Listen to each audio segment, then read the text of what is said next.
were at the press conference for Hunger Strike for Dignity. This was meant to tell the prisoners of Palestine that they are not alone, we all are with them, and this was meant to tell the Israeli government that they should stop this. They have to give them the rights they want. This is not the end. This is just the beginning, and we all are holding hands for this.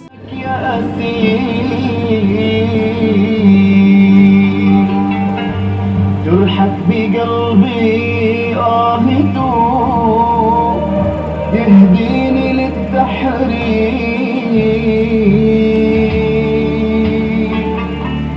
اصبر على ظلم العداء انت منارات الهدى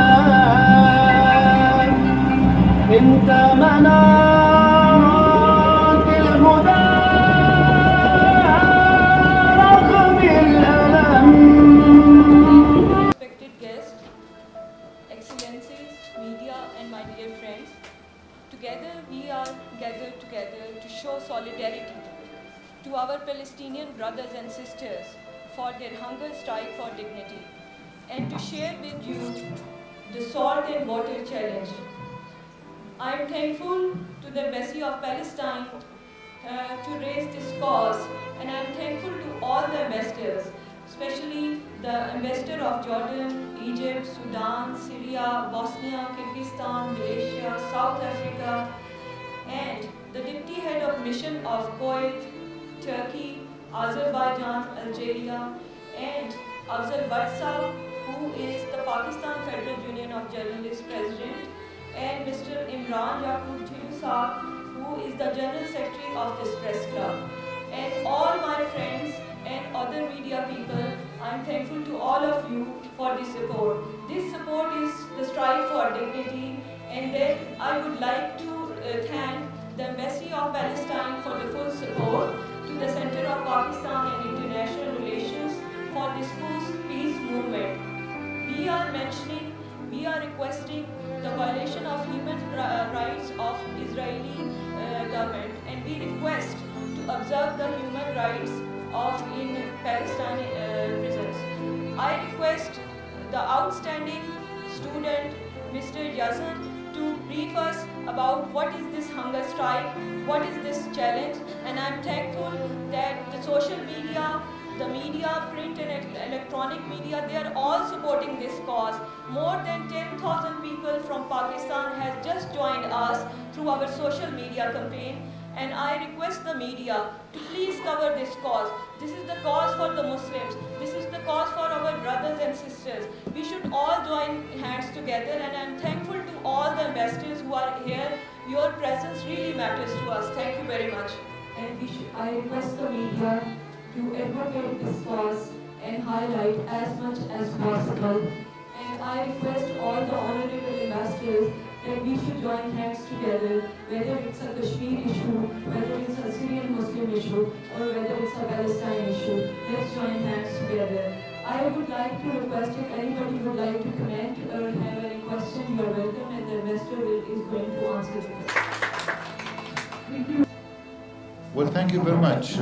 Unfortunately, the oldest issue for all the Muslim Ummah is the Palestinian cause. Almost 7 decades now. And so many resolutions, whether it's in the General Assembly of the United Nations, Security Council, OIC, all kind of forums. The issue kept going without any end to this suffering. How can we get the Muslim Ummah unified? We are the losers as Palestinians.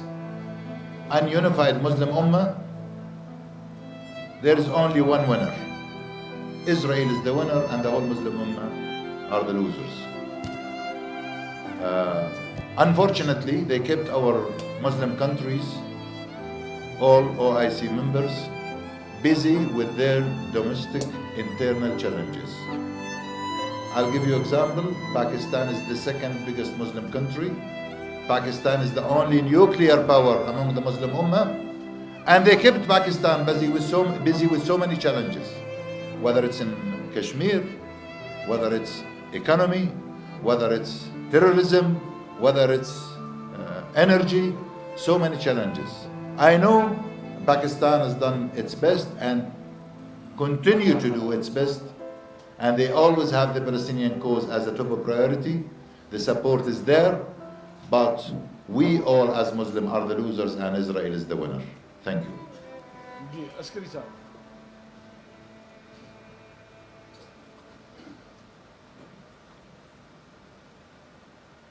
Azhar Khan Askari from Khyber News. His Excellency, my question is that the Palestinian political leaders are divided. Al-Fatah enjoying the government and Hamas fighting against Israel. Then how it is possible in the present scenario that the independent Palestine should become an independent state? Well, this is actually an Israeli view. Palestine is one. The legitimacy of Palestine is PLO. The representative of Palestine legitimacy is PLO. PLO signed the Oslo Agreement on behalf of the Palestinian people. The Palestinian Authority on behalf of the PLO is there. Benjamin Netanyahu and his government is using this as an excuse. Palestinians, similar to any other nation, we have democracy, we have political groups, political parties, we compete each other, but the whole international community recognized PLO as the only representative of the Palestinian people. So if the Israelis are looking for partner for peace, PLO is there, the legitimacy is there, and Mahmoud Abbas representing the Palestinian as the president of Palestine. Well, number one, you all must know that we are under the Israeli occupation. All our territories are under the Israeli control. In terms of Israeli investments, there is absolutely no Israeli investment in our territories.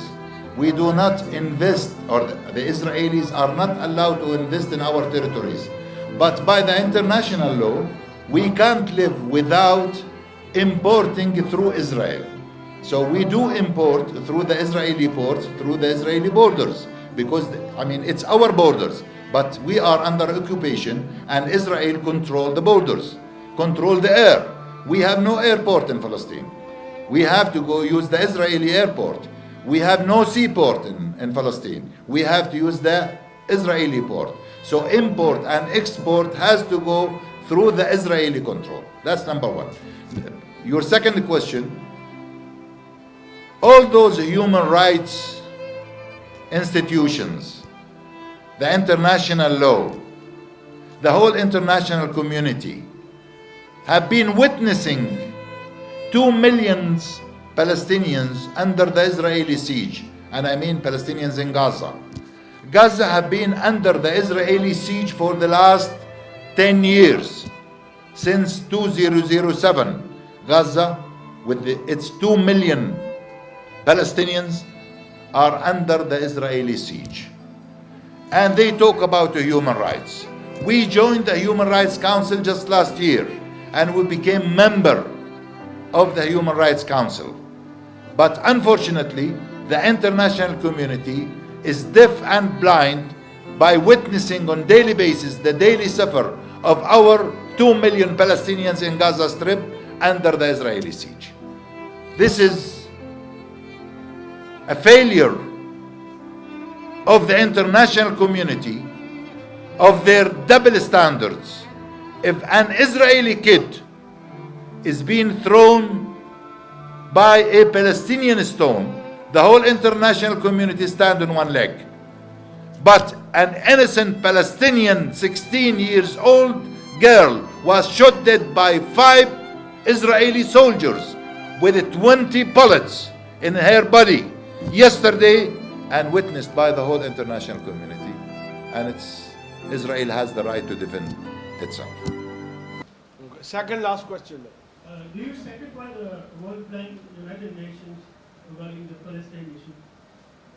Sorry, You are satisfied role playing United Nations on the issue of Palestine? My answer is how many resolutions sits on the United Nations for the cause of Palestine and not being implemented. Why is that? All international institutions are represented in Palestine, and on daily basis they witness the Israeli aggression against our people. So United Nations hands are cuffed because of the superpowers who are supportive to Israel. Now I would like to call from the business community, because Federation of Chamber of Commerce and Industry is also supporting this cause. So Mr. Zara Mulani, the member of Islamabad Chamber of Commerce and Industry, and the businesswoman, please speak on the women and the children issue. Thank you. These are human beings. They are people like you and me. Why this behavior is worse than animals? Do they deserve this inhuman behavior? No.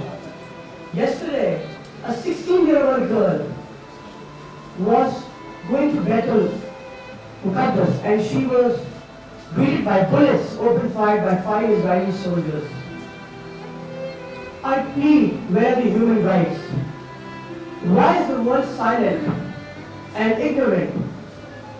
I stand up and support this cause, and I request you all to raise your voice to your respective media channels.